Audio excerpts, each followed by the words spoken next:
ఓం నమో భగవతే రుద్రాయ. జనవరి 3, 2026 మనకి శనివారం నాడు శివుని జన్మ నక్షత్రమైనటువంటి ఆరుద్ర నక్షత్రం ఉన్నది.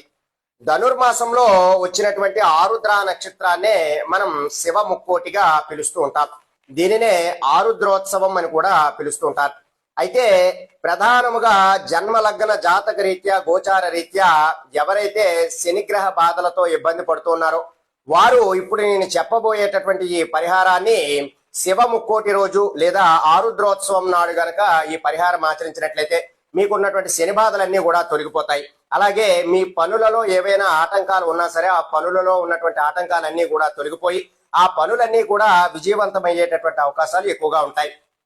అయితే ఏమిటా పరిహారం అంటే, మీరు ఈ యొక్క శివుని జన్మ నక్షత్రమైనటువంటి ఆరుద్ర నక్షత్రము మనకి శివ ముక్కోటిగా జనవరి 3, 2026 రోజున ఉన్నది కాబట్టి మీరు ఈ రోజున ప్రాతకాలాన్ని నిద్రలేచి చక్కగా శివాలయం వద్దకు వెళ్లి ఆవాల నూనెతో గనక మీరు శివుడికి అభిషేకం చేశారు అంటే మీకున్నటువంటి శని బాధలన్నీ కూడా తొలగిపోతాయి.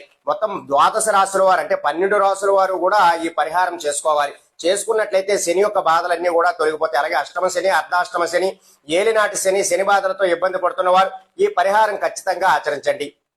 అలాగే ప్రధానంగా రావి చెట్టు వద్ద మీరు ఈ యొక్క ఆవాల నూనెతో మట్టి ప్రమిదలో 5 ఒత్తులను కలిపి ఒక ఒత్తుగా వేసి రావి చెట్టు వద్ద మీరు ఆవాల నూనెతో ఈ రోజు కనుక ప్రత్యేకంగా దీపాన్ని వెలిగించినట్లయితే మీకు ఉన్నటువంటి శని బాధలన్నీ కూడా తొలగిపోయేటటువంటి అవకాశాలు ఎక్కువగా ఉంటాయి. అలాగే ఆ రావి చెట్టు చుట్టూ కూడా 5 ప్రదక్షిణ నమస్కారములు చేసుకుని చక్కగా లక్ష్మీనారాయణులు కొలువై ఉన్నటువంటి ఆ రావి చెట్టులో మీరు మీ మనసులో ఉన్నటువంటి కోరికను చెప్పుకొని అలాగే మీ పనులన్నీ కూడా విజయవంతం అవ్వాలని మనస్ఫూర్తిగా కోరుకోవడానికి మీరు ప్రయత్నం చేయాలి. ఈ శివ ముక్కోటి రోజు ఈ పరిహారాలన్నీ కూడా ఆచరించండి. అలాగే శివుడికి శంకు పువ్వులతోనూ తుమ్మి పువ్వులతోనూ కూడా స్వామివారికి అర్చన చేయండి. మీకు ఉన్నటువంటి సమస్యలన్నీ కూడా తొలగిపోతాయి. సర్వే జనా సుఖినో భవంతు. శుభం.